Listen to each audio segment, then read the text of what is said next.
Assalamualaikum warahmatullahi wabarakatuh. Bismillahirrahmanirrahim. Innal hamdalillah nahmaduhu wa nasta'inuhu wa nastaghfiruh wa na'udzu billahi min shururi anfusina wa min sayyiati a'malina. Man yahdihillahu fala mudilla lahu wa man yudlil fala hadiya lahu. Asyhadu an la ilaha illallah wahdahu la syarika lahu wa asyhadu anna Muhammadan abduhu wa rasuluh. Allahumma shalli wa sallim ala nabiyyina Muhammad wa ala alihi wa ashabihi ajma'in. Amma ba'd, faqad qala Allah Ta'ala fil Qur'anil 'azim, a'udzu billahi minasyaitonir rajim. Qul in kuntum tuhibbuna Allaha fattabi'uni yuhibbukumullahu wa yaghfir lakum dzunubakum wallahu ghafurur rahim. Shadaqallahu a'lam. Para ibu, para bapak, terlebih dahulu marilah kita panjatkan puja-puji rasa syukur kita kehadirat Allah bahwa malam ini kita semua dalam keadaan sehat walafiat, tidak ada kekurangan suatu apapun, sehingga kita bisa hadir di masjid ini untuk melaksanakan salat maghrib berjamaah dilanjut dengan kajian. Mudah-mudahan apa yang saya sampaikan nanti sedikit atau banyak ada guna dan manfaat kita. Amin ya rabbal alamin. Para ibu, para bapak, kita sadar bahwa kita sebagai manusia ini adalah makhluk yang lemah, fisiknya, lemah daya jangkau pikirannya, lemah segalanya. Justru itu kita manusia ini butuh bimbingan, butuh petunjuk. Nah, kepada siapa kita mohon petunjuk? Tiada lain adalah kepada Allah Subhanahu wa Ta'ala. Hari itu pada bapak, Allah mengirim petunjuk kepada manusia itu macam ragam. Kalau boleh kita bagi dua, yaitu wahyu dan ilham. Bedanya apa? Kalau wahyu itu diturunkan kepada manusia-manusia pilihan yang diistilahkan dengan nabi atau rasul. Kalau menurut riwayat, nabi itu banyaknya 124.000 orang. Di antaranya ada 25 orang yang diutus untuk menyampaikan kepada manusia. Nah, inilah yang diistilahkan dengan rasul. Adapun rasul itu para bapak yang terakhir, yang diistilahkan dengan khatamun nabiyyin, penutup para nabi. Tiada lain adalah Nabi kita Muhammad sallallahu alaihi wasallam. Setelah itu tidak ada lagi nabi atau rasul. Jadi kalau sekarang ada orang ngaku sebagai nabi, ngaku mendapat wahyu, itu semua bohong, tidak bisa diterima. Ya. Nah, kemudian bagaimana dengan ilham? Kalau ilham itu diturunkan kepada manusia biasa, bukan nabi, bukan rasul. Ya. Ilham itu macam ragam. Dalam ilmu jiwa itu ada istilahnya inspirasi. Ya. namanya intuisi, ada namanya mubasyirat, impian, dan sebagainya dan sebagainya. Ibu-ibu ketika masuk ke pasar kok hatinya tidak enak, oh ya. Begitu pulang jaga anak itu bersedih. Nah, itu juga petunjuk dari Allah, namanya intuisi. Kemudian para pakar-pakar ahli ilmu, ya semacam Archimedes, Pythagoras, itu juga dapat petunjuk dari Allah. Ya, itu namanya inspirasi. Nah, kesemuanya itu hanyalah ilham, bukan wahyu. Lantas apa bedanya? Kalau wahyu itu kebenaran mutlak dari Allah dan disampaikan hanya kepada para nabi atau rasul, kemudian disuruh menyampaikan kepada manusia. Tapi kalau ilham itu sifatnya perorangan, bukan nabi, bukan rasul. Karena ketekunannya belajar misalnya, ketekunannya penyelidikan ini dan itu, lantas dapat itu ilham. Kadang-kadang konsep ilham itu tidak mesti dari Allah. Kadang-kadang bisikan jin atau syaitan. Nah terus kejalannya nampak Pak. Nah kalau bertentangan dengan wahyu, tolong tidak bisa dijaga. Contoh baru-baru ini di Malang ada orang ngaku dapat wangsit, dapat wahyu, dan ajarannya dan tahu. Pengikutnya boleh tukar istri. Jadi nanti lagi. Nah ini jelas bertentangan dengan agama, bertentangan dengan wahyu. Itu ilham bukan dari Allah, tapi dari jin atau syaitan. Dan jadi saya bilang, petunjuk dari Allah itu banyak ragam. Yang paling tinggi nilainya itu namanya wahyu. Dan inilah yang mutlak benar. Bisa dikatakan. Dan ini disampaikan pada kita lewat nabi atau rasul.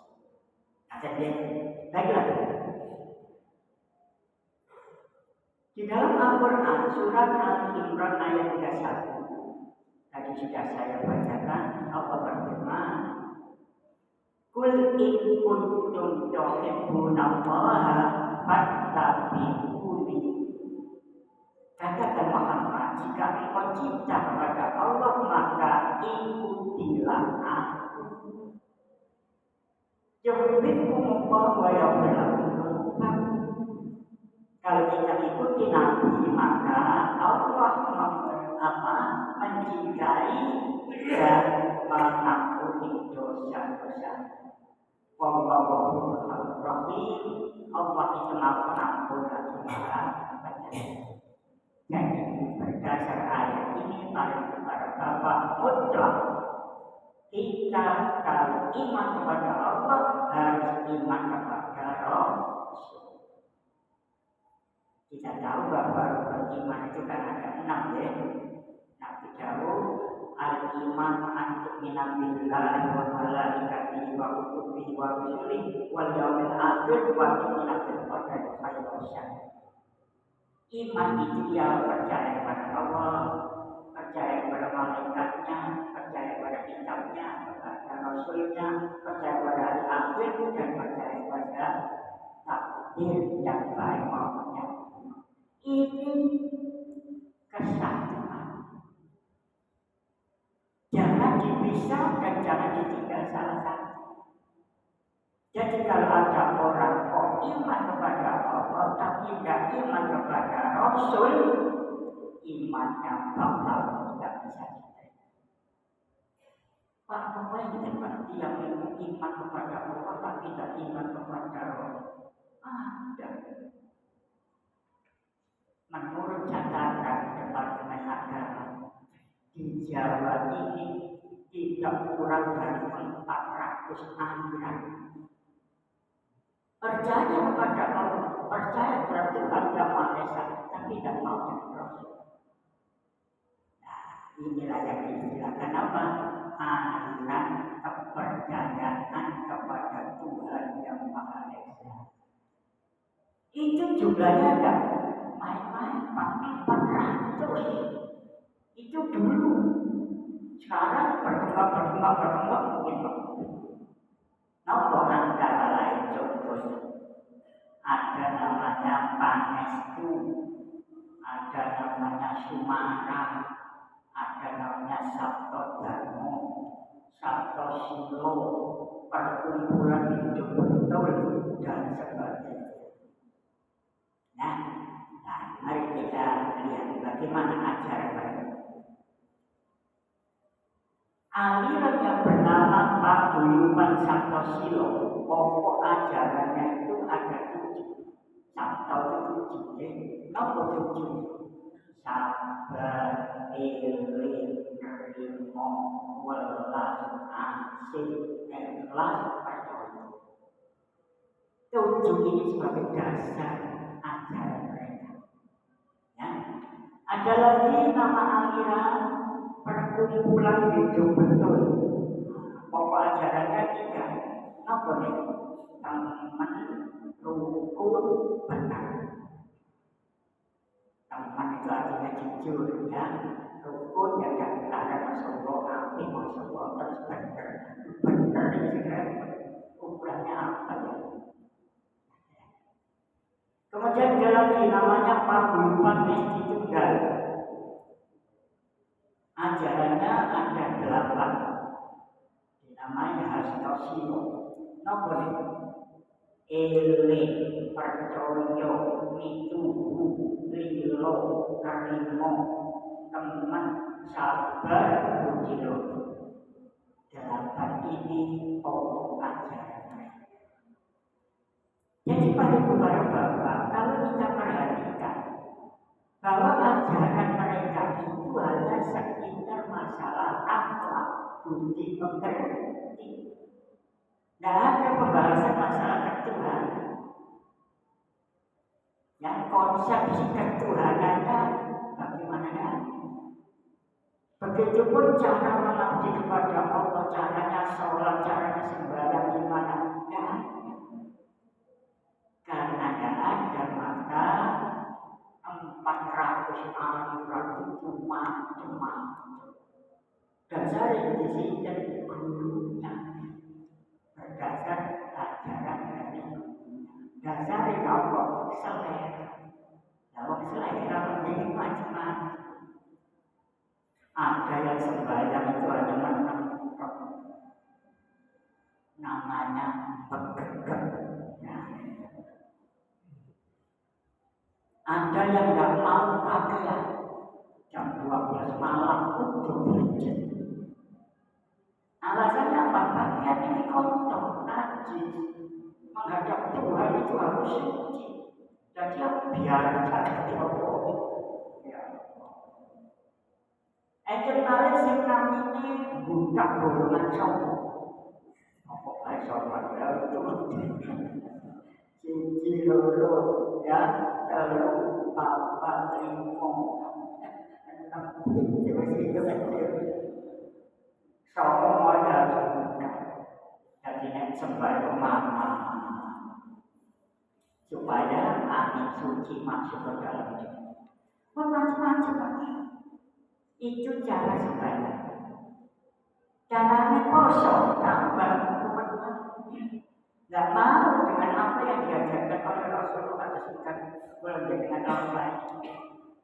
Sehingga muncul istilah namanya kosong robot. Kosong robot itu puasa tidak mau makan makanan yang mengandung air. Nah ini untuk mau kerupuk atau mobil. Yang seperti ada lagi namanya nolong. Nolong itu tidak mau dengan sinar matahari, tidak boleh masuk sinar listrik, ya tidak mau seperti di dalam rumah. Itu mau macam-macam. Ada yang namanya putih, tidak mau makanan yang bernyawa. Ada namanya pagi geni, tidak mau makanan yang ditanam dengan api, macam-macam. Nah, karena dasarnya selera, aturan dari Allah tidak ada. Aturan berdasar wahyu tidak ada.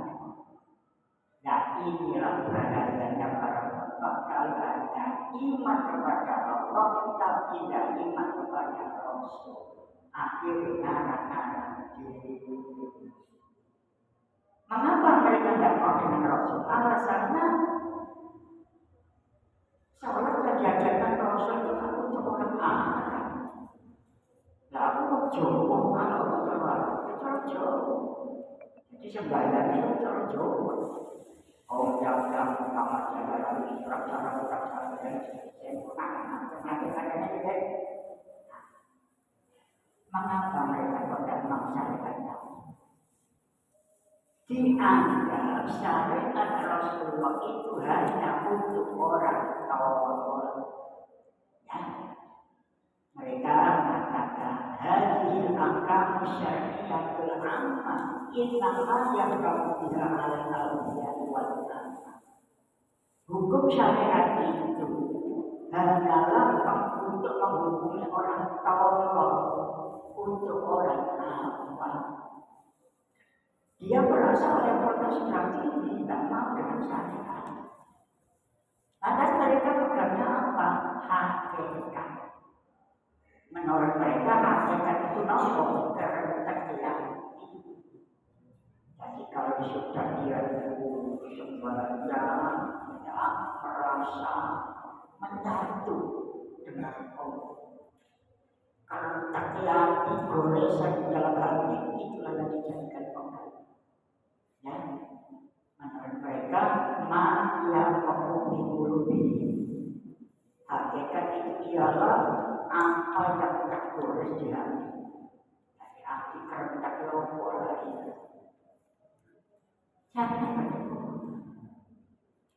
Inilah para bapak aliran kepercayaan atau yang disebutkan dengan kebatinan, kejawen. Lupa asal mulanya gimana sih kamu baca? Seperti itu, cerita. Dulu di Persia itu ada seorang ahli tasawuf namanya Al-Hallaj. Ada yang menyebut Al-Hallaj, ya. Al-Hallaj itu punya ajaran namanya Wahdatul Wujud. Kalau di Jawa kan namanya Manunggaling Kawula Gusti. Jadi Al-Hallaj itu kalau sudah merasa menyatu dengan Allah itu dipanggil namanya kan. Saya tidak sadar Allah merasa bersatu dengan Allah, manggil. Nah, inilah yang dianggap sesat berbahaya. Bisa-bisa Al-Hallaj ini disembah. Maka Al-Hallaj ini ditangkap dan dihukum mati. Khalifah pada waktu itu namanya Muqtadir Billah. Ya, Al-Hallaj ini dihukum mati karena dianggap sesat. Namun para walaupun Al-Hallaj sudah meninggal, ajaran Wahdatul Wujud ini masih berkembang, masih digandrungi orang.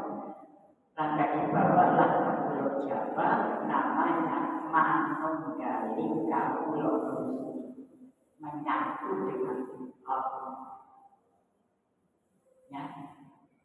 Siapa yang bawa ke Jawa? Yaitu bapaknya Jawa Tingkir, namanya Adipati Penggi. Ya, ada yang bilang Kebun Kenomo, nah panggilannya Jilan.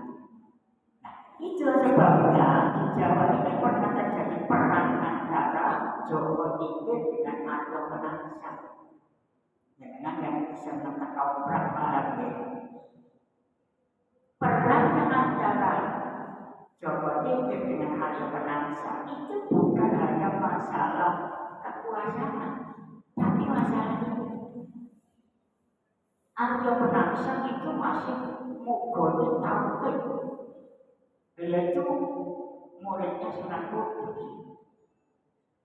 Tapi Joko Tingkir beda, yaitu manunggaling kawula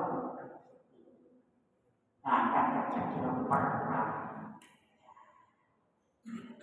Dalam pertempuran itu ada menang kalah dengan ini. Joko Tingkir menang, maka ibu kota Demak dipindah ke Panjang. Pada saat itulah kemenangan orang-orang Bali. Sehingga perkembangan kepentingan di Pulau Jawa semua. Nah ini yang paling berbahaya sekedar ketika ketahui apa dan mengapa kok ada kebatinan di Pulau Jawa. Kembali pada masalah para bapak. Jadi kita sebagai umat Islam harus berpegang teguh pada syariat Rasulullah. Di dalam Al-Quran surat Al-Imran ayat 32 disebutkan, Qul atiiullah wa rasul wa in tawallaw wa innallaha la yuhibbul kafirin. Katakan, taatlah kepada Allah dan taatlah kepada Rasul. Jika kamu berpaling, maka sungguh Allah tak suka pada orang-orang kafir. Jelas ya, ayat ini mengajarkan kepada kita agar hanya Allah dan Rasul saja yang kita jalan. Pengajian taat kepada Rasul juga seperti wa ma antakum rasul fa'buduhu wa ma nahakum anhu fantahu wattaqullah innallaha syadidul iqab. Apa yang diberikan Rasul kepada terima, apa yang dilarangnya bagimu tinggalkan. Bermacam-macam. Baca repot ini. Kalau perintah Rasul itu nopo mau kita lakukan, nopo larangan mau kita terpilih pun macam-macam. Bertakwalah pada Allah. Sesungguhnya Allah amat keras hukuman. Jadi jangan neko-neko, tidak buat corot-corot petunjuk dari Allah itu berlalu sudah disampaikan kepada para rasulnya. Rasul terakhir adalah Nabi Muhammad Sallallahu Alaihi Wasallam. Pada para bapak, namun ada orang yang tidak mau dengan petunjuk dari Rasul itu tidak mau. Nabi bersabda, kullu ummati tadkhulul jannah illa man aman. Qalu ya Rasulullah wa man yaqbal?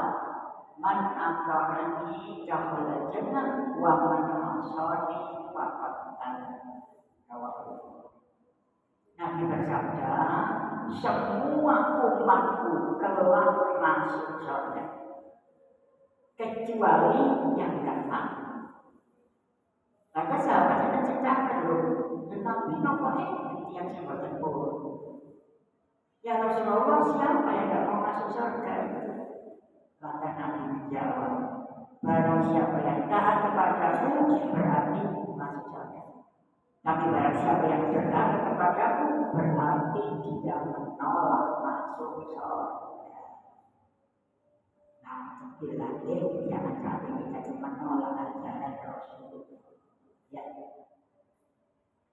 Mari para bapak, Rasulullah itu sudah memprediksi bahwa akhir zaman besok umat Islam ini terjadi perpecahan. Ya, sehingga beliau mengatakan, wa innahum man ya'ish minkum fa sayara ikhtilafan katsiran. Wa 'alaika bi sunnati wa sunnatil khulafa'ir rasyidin al-mahdiyyin. Atu 'alaiha bin nawajib. Wa iyyakum wa muhdatsatil umur wa inna kulla bid'atin dhalalah. Barang siapa di antara yang masih hidup sepeninggalku nanti. Ya kita ya, kita betul-betul kita masih hidup. Maka dia akan melihat perbedaan pendapat yang merajalela. Jadi akhir zaman nanti pendapat itu bermacam-macam. Lantas bagaimana solusinya? Di sini dikatakan ketika perbedaan pendapat terjadi, maka berpegang teguhlah pada sunnahku dan sunnah khulafaur rasyidin yang menyatakan itu. Jadi kalau sudah terjadi macam-macam pendapat pun saya mari kita pegang teguh sunnah rasul pun macam-macam. Zaman sekarang itu macam-macam Pak ya. Masya Allah. Oh, Bapak. Ya. Baru-baru ini ada namanya Mama Bukron. Kenal ya? Nah, aku katanya bisa bahasa jin, bisa bahasa hewan. Dia bisa mengusir malaikat muka dan nakut. Ya Allah, lagi itu aja pengikutnya, jauh lagi dan orang sudah jelas itu. Jadi kalau kita mengetahui perbedaan seperti itu pun buat bisa repot, mari kita pegang teguh sunnah rasul bermacam-macam. Ya, Nabi mengatakan atu alaiha bin nawajib, gigitlah sunnah itu dengan gigi tarik. Cowok dan kenceng untuk diculno. Lantas wa iyyakum wa muhaddatsatil umur fa inna kulla bid'atin dhalal. Lantas jauhilah perkara-perkara baru. Sesungguhnya tiap bid'ah itu adalah sesat. Yang dimaksud baru di sini dalam urusan agung. Zaman Nabi ada itu sekarang muncul dari barang baru dalam urusan agama ini namanya bid'ah. Bid'ah itu dari kalimat bacaan barang anyar biyen gak ono saiki ono urusan agama itu bid'ah. Nabi mengatakan kullu bid'atin dhalalah wa kullu dhalalatin bid'ah. Saben-saben bid'ah itu sesat, saben-saben kesesatan itu tempatnya neraka. Tapi kalau masalah dunia mau kerso tidak ada bid'ah. Pak dia numpak motor saat ini numpak Mercy apa ada bid'ah? Bukan. Itu barang keduniaan. Nabi mengatakan bagaimana? Antum a'lamu bi umuri dunya. Kamu lebih tahu ketimbang aku urusan dunia sadar. Nabi bersabda demikian itu begini ceritanya. Ada orang mau mengawinkan pohon. Hormon itu lah yang dikawinkan jadi putih dengan sapi corok-corok. Karena ditambah kemacet apa ya? Orang tadi menganggap dimarahin, ditegur, lalu tidak dikawinkan. Pada saat panen, orang pada panen, dia tidak panen. Ditanya, loh, kamu ada panen? Dari dengan winganku, loh, silakan konsol. Oh, aku tidak panen, aku menang. Maka Nabi mengatakan, antum a'lam bi umuri dunya. Kamu lebih ngerti ketimbang aku urusan dunia sekarang. Jadi kembali pada masalah yang tak boleh itu baru dalam urusan agama. Ya, masalah ibadah. Pilihan kalau mengono, saya jual mengono, dan itu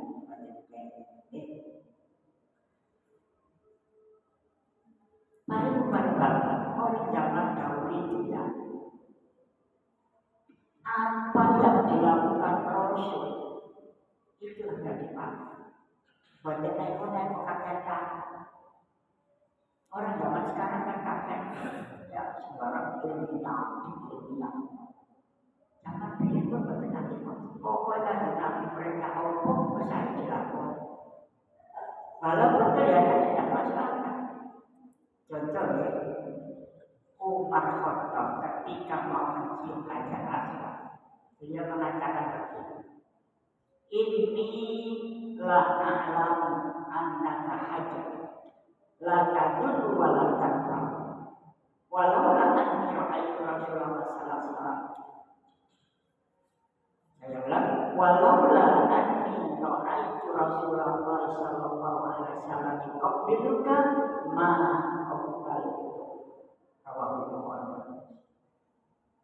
Umar Khattab ketika mau mencium batu mengatakan, hei batu, saya baca aja dia, kamu ini enggak punya apa-apa, kamu tidak bisa mendapatkan manfaat, juga tidak bisa mendapatkan manfaat. Andai kata Nabi tidak mencium kamu, saya tidak sudi mencium kamu. Ini membuat kita berkata, ya, pendirian Umar Khattab. Jadi tidak sampai tergoda keimanan. Terus nanti kamu bantu. Cuma saya mencium kamu itu karena Nabi mencium kamu pun benar. Itibar Rasul. Nabi pernah mencium kamu, jadi saya mencium kamu. Tapi kamu tidak ada apa-apa, mau bantu, mau apa. Jangan ada rasa yang seakan-akan menghamba kepada kerjanya.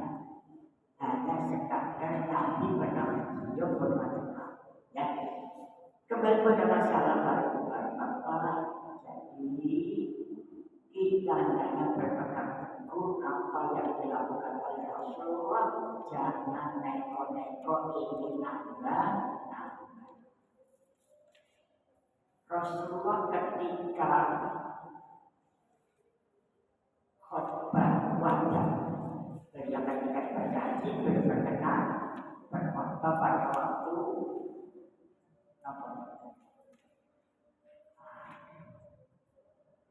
perjumpaan seluruh jamaah. Nah di saat itulah Nabi berkhutbah. Pas beliau khutbah itu turun ayat.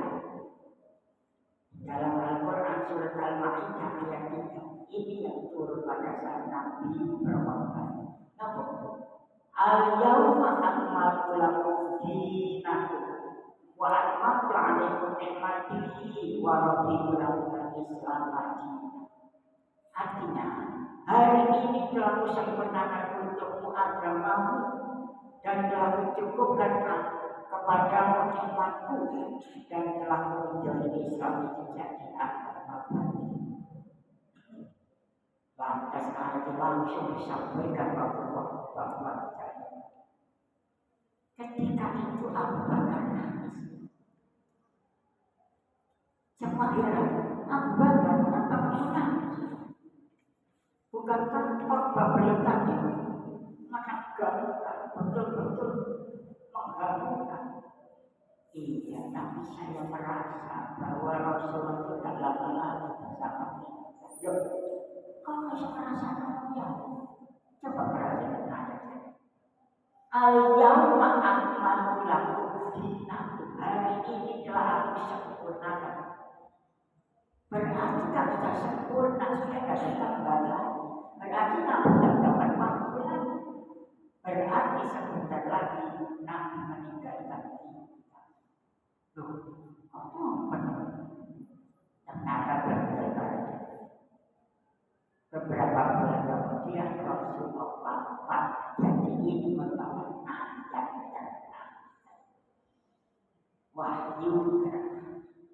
Jadi para bapak, mari kita garis bawah pengertian bahwa agama itu sudah sempurna. Wong namanya sempurna, tidak perlu tambahan, kalau bertambah.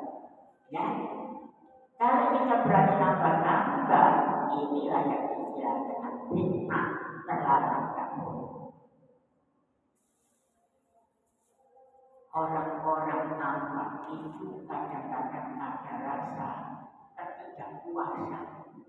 Ya, komunik doaku. Ketidakpuasan ini lantas timbul bid'ah. Ya, makanya di dalam kitab Al-Ihtisam disebutkan apa bid'ah?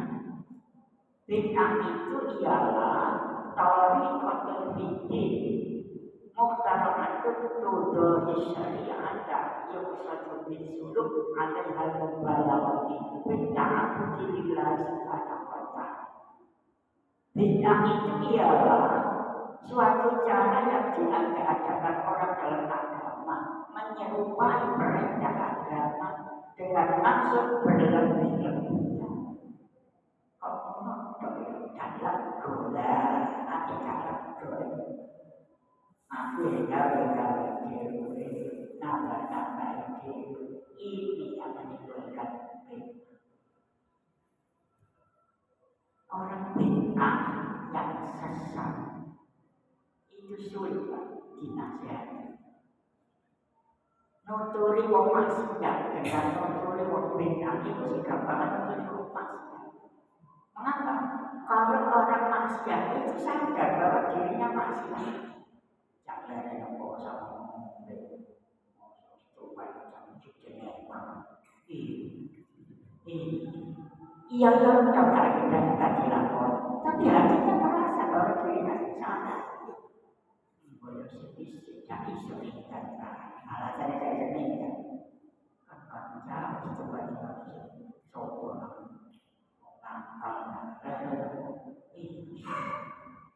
sadar kalau salah dituturi kok nurut ya walaupun tidak dilakukan tapi iya beda dengan orang bid'ah. Wong bid'ah dituturi gak makan wong merasa benar ya apa salah kok menakuni agama menganggap diri tak paling benar di Israel.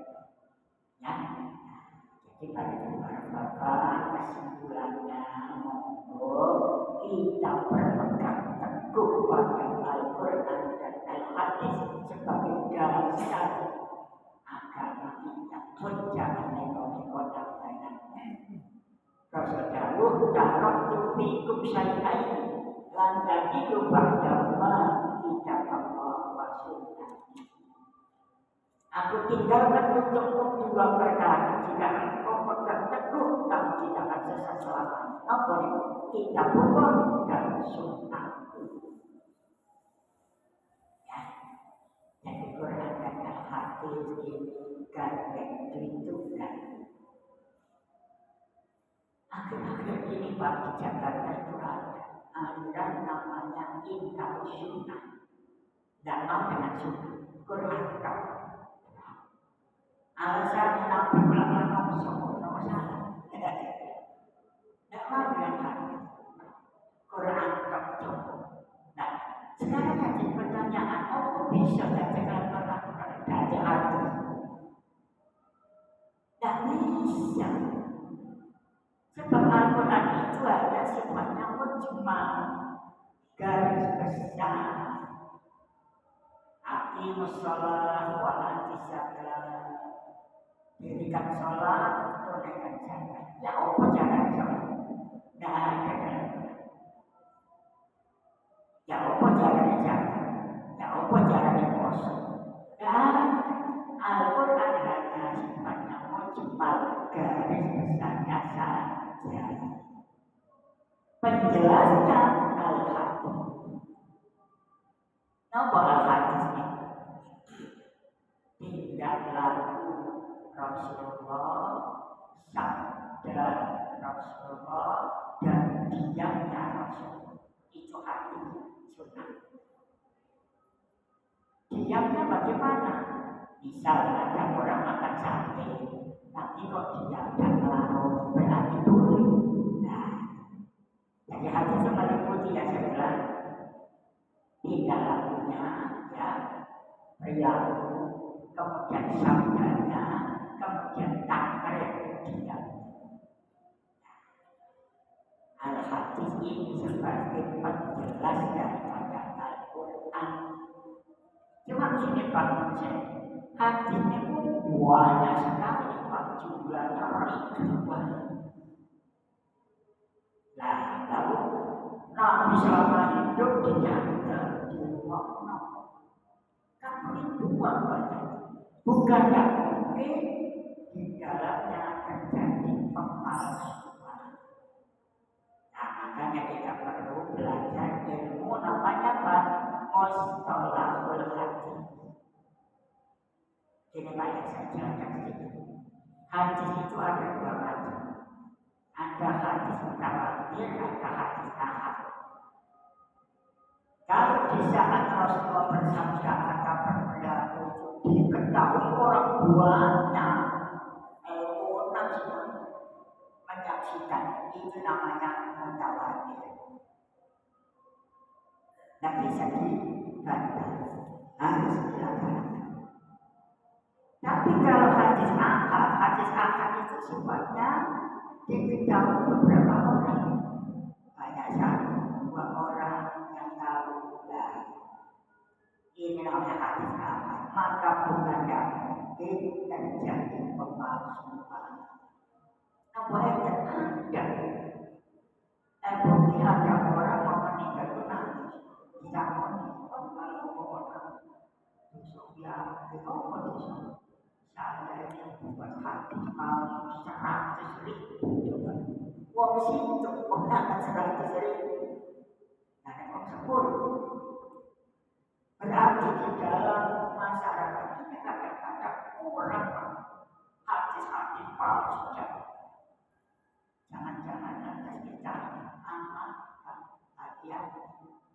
Nah, makanya tidak ada masalah hadis itu direvisi.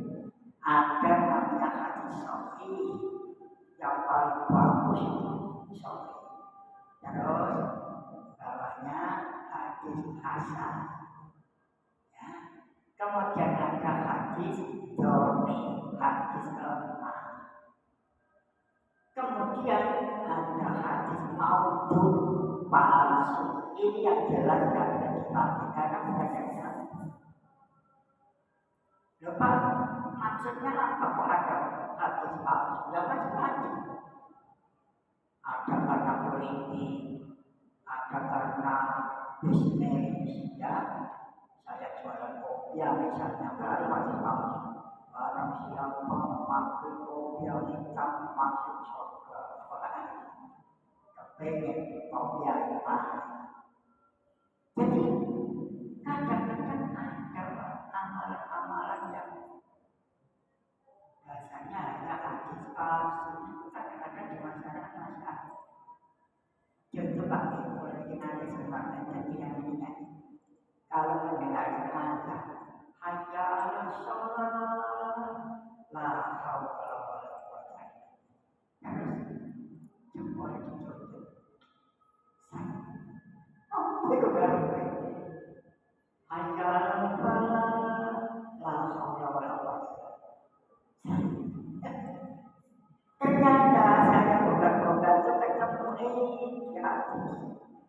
Barang siapa mendengarkan hayya 'alas shalah atau hayya 'alal falah mengucapkan la haula wala quwwata illa billah, kemudian dicucuk jempolnya, diseret ke mata, tidak akan kena penyakit mata selamanya. Padahal bukan dari lagi mau dulu mati palsu. Nah, jadi kita perlu belajar ilmu selama hati. Kita kan penting di dalam Muhammadiyah urusan ibadah dan makan dan sholat. Di luar Muhammadiyah mungkin ada yang masih mau dengan hadis dari ya. Tapi kalau kita saya tidak tahu hadis urusan ibadah hanya dari hadis sholat. Kalau bukan masalah ibadah, boleh-boleh saja. Misalnya masalah akhlak. Kalau jadi sholat semua ya repot ya. Kalau hadis hanyalah masalah akhlak, masalah keutamaan dan sebagainya. Hadis jauh. Tapi kalau urusan ibadah harus cari yang soleh. Ngomong hadis palsu yang dijadikan dasar ibadah. Ya, demikian dari beberapa bapak apa yang bisa saya sampaikan malam ini. Jadi kesimpulannya, kalau kita ngaku cinta kepada Allah, maka hendaknya berpegang teguh pada ajaran Rasul. Kalau kita hanya percaya kepada Allah tapi tidak mau dengan Rasul, tidak mau dengan syariat Rasulullah, berarti keimanan kita batal, tidak bisa kita pahami. Makanya para ulama yang jadi pelajaran mungkin memanfaatkan itu Bismillahirrahmanirrahim. Alhamdulillahirrahmanirrahim. Wassalatu wassalamu ala asyrofil anbiya'i wal mursalin. Allahumma la tuzigh qulubana ba'da idh hadaytana wa hab lana min ladunka rahmah innaka antal wahhab. Rabbana shalli ala